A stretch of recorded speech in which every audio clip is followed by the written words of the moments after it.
In today's tech video, we're tackling a common question of how to delete apps off your Hitachi smart TV. Whether you're decluttering your home screen or freeing up space for new apps, I'm here to show you how to do this. So let's dive into it.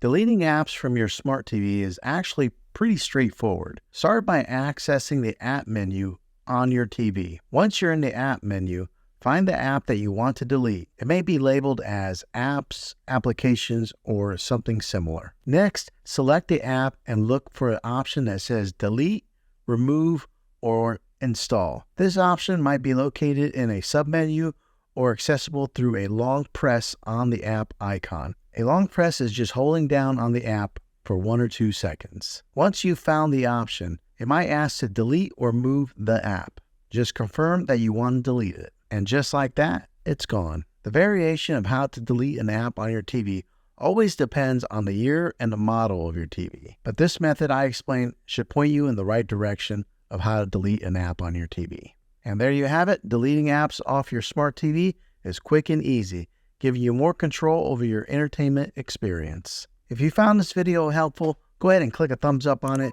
Go ahead and subscribe to my channel. I make tech videos all the time, and I'd love to have you back in the next one. Take care.